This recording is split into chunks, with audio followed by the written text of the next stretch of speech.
Hey guys, it is currently 4:56 in the morning on May 20th, and today we're going to talk about beta readers.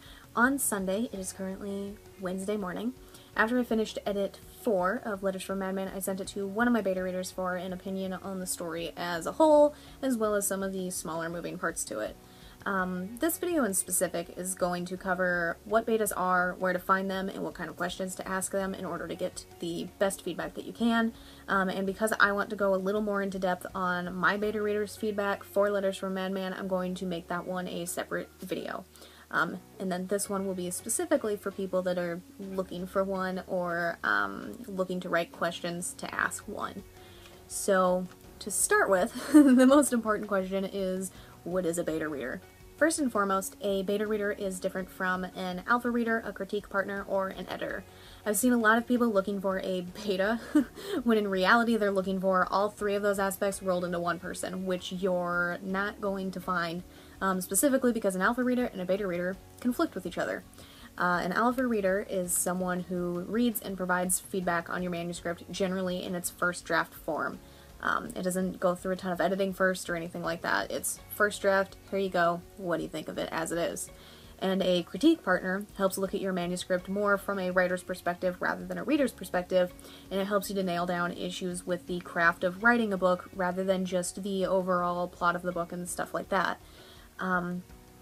And an editor, obviously, comes in the process eventually, but what they do depends on which type of editor you're looking at. Whether you're looking at a content, a developmental, a line, a copy editor, a proofreader. The definition of an editor depends on that, but they're only looking at the content of your book when it comes to a content or developmental, generally. Otherwise, they're working on sentence structure, grammar, consistency issues, stuff like that. Most of the time. Either way, editors are not beta readers, and neither are critique partners, and neither are alpha readers. And a beta reader, importantly, isn't your editor. They may point out grammar mistakes, they may point out sentence structure issues, but that's not their primary goal. And some of them won't do that at all unless you specifically ask them to, and even then their suggestions may be incorrect, especially if they're not very well versed on grammar or the flow of a sentence and stuff like that, because a lot of people aren't, and that's okay.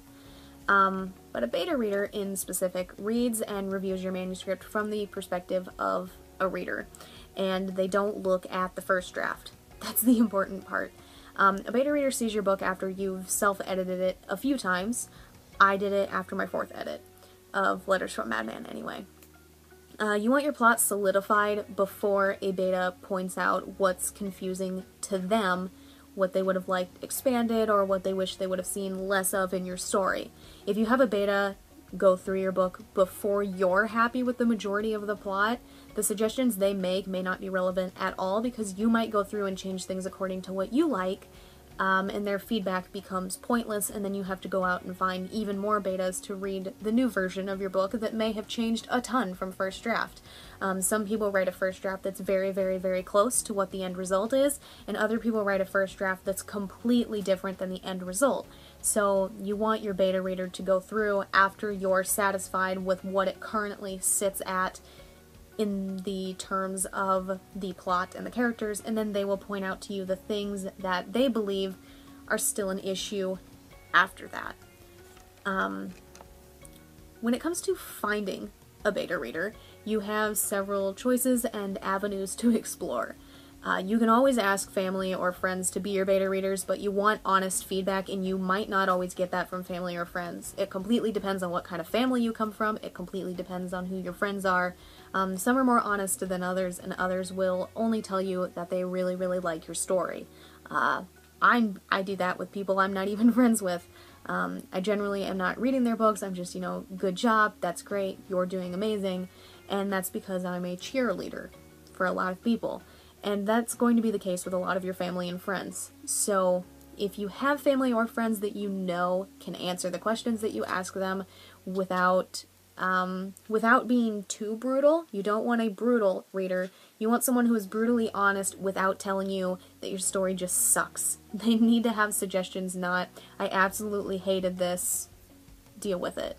So you want someone who is brutally honest, but also isn't too mean to you, not mean enough that they make you cry by any means, but also not nice enough that they give you no feedback that you can use.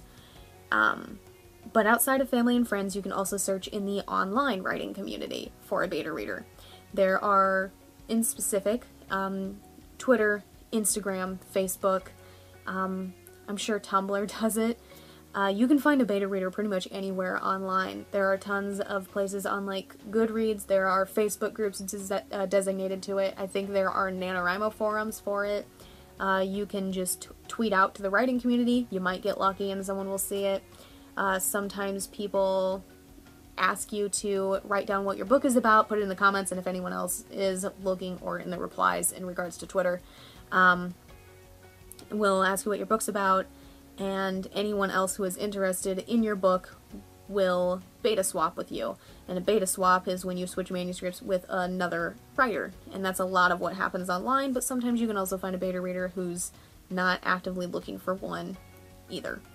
There are also local writing groups in the writing community as well, and the bonus here is that a frequent and consistent local writing group visitor is pretty damn likely to meet your deadlines and won't just leave you hanging. And a lot of online writers won't either, especially if they've seen, or if they've already given you their manuscript. You're pretty much confirmed that they're going to meet your deadlines and that they're not just going to never respond to you again. But with the local writing groups, you have the benefit of the fact that they have to see you face to face again, and it's generally easier to ignore someone online than it is in person. Generally. For me, I have 2 beta readers, and both of them are people that read my books when I posted online. They both consistently answer the questions that I ask them after they've read the book. They read on a very consistent and nice deadline. I don't have to wait like months for feedback or anything like that, and they never leave me hanging without returning my messages. Some betas, in my personal experience, this is only referring to people that I have sent my manuscripts to in the past, they'll stop reading and never let you know until months later. Some will read the whole book and never answer the questions that you ask them, or they'll read the whole book and contact you months later to let you know they read it, but then they won't answer the questions that you sent them at the same time that you sent them the book. Some will stop speaking to you entirely after they've received the books, and others will do everything that they're asked without being shifty once. One of my beta readers messages me most of the time, not every single time, in between chapters to let me know how she's feeling, and that's amazing. She did that during Letters from Madman, and I loved every single second of it, like her telling me that the letters were creepy, or that she's really mad at Andrew, and stuff like that. That's helpful. Seeing what the reader is thinking in between, that's great, and having that line of communication with her is amazing. It lets me know what she's thinking on what chapter, and it really does help get the point across is, am I transferring to the reader what I want to be? And I was, which is great. When you're sending out your manuscript to a beta reader, it can be pretty damn scary, especially the first time, and it's why you want a beta reader that you can trust. A writer who gave you their manuscript as well is pretty likely to return your messages and answer your questions. I said that, but the point stands. A reader you've spoken to on more than 1 or 2 occasions is likely to do the same, so whether you've posted your stuff online, or they really like your Twitter prompts, or really like the Instagram snippets that you share, and you've conversed with them either through DMs several times, or in a public fashion on either of your profiles, or either of your pictures, or whatever, they're likely to also return your messages and answer your questions.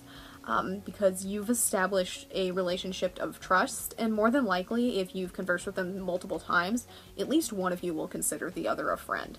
I consider both of my beta readers friends.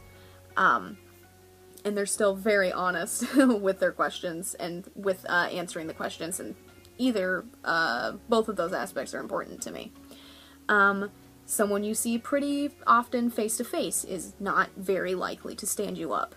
They could, but they're less likely to do it, especially if the writing group is something they consistently go to as well, in the local writing group fashion. Send your book to someone you grow to trust. That's my biggest advice for you. If they churn your stomach even a little bit when you're discussing it, I'd suggest erring on the side of caution and finding someone else. You don't want this person to waste your time. There's a damn good chance they might actually read the book and they might actually answer your questions. But if you feel a little suspicious of them, I'd suggest talking to them longer and sending it after you trust them, or not talking to them any further about that topic. Which way you treat it is completely up to you. But personally, I've been scorned way too many times to continue to send my stuff to people that I don't talk to often. In the end, though, you're looking for someone to help you, not someone that will block you as soon as you send your manuscript to them. It's the basics. Now, these questions that I keep talking about help you get constructive and helpful feedback from a beta reader. Feedback that is nothing more than I liked it or I didn't like it just isn't helpful in the grand scheme of things. Sure, it's nice to know that they liked the book, but it's not helpful not to know why. What thing did you do right? It's technically helpful to know they didn't like it, but it's not helpful specifically because they didn't tell you why. Was it the main character? Was it one of the side characters that completely turned them off? Was it a specific scene that turned them off from the book? What about it made it unlikable, and what about it made it likable? Those things help you grow as a writer as well, not just for this book, but for any book in the future, and that's great. So before you send your manuscript to a beta, you also want to draft up a list of questions that you have your beta answer either when they're done reading or during their reading progress. It both depends on what you prefer and what the beta prefers when they read. Some of the categories that you will be asking about are pacing, world building, characters, and then general questions. I'm not going to really cover general, I'm going to kind of lump those in with the other three, but you can find info on those questions online as well. But with pacing, you're looking a lot at parts of the stories that dragged, areas that the beta reader felt were completely skipped over, areas that are way too slow, areas that are way too intense compared to the rest of the story, or info or exposition dumps that they struggled to get through because there's just way too much information in a condensed area. World building, you're looking at, can they see the world the story is set in, whether it's a realistic fiction or fantasy fiction or anything like that. They still need to see the world we're in. Do any of the scenes suffer from white room syndrome? Can you tell where the hell the character is? That's the basics of that one. Can you see what the characters look like, and can you visualize the actions that are happening in the scene that you are reading? Characters. Is it Clue who's talking at all times? Does the dialogue from all characters sound realistic? Does the development of the characters feel natural to you? Did you notice anything that was unnaturally out of character? Did their motivations feel realistic? And did you have a favorite character, or did you have a least favorite character?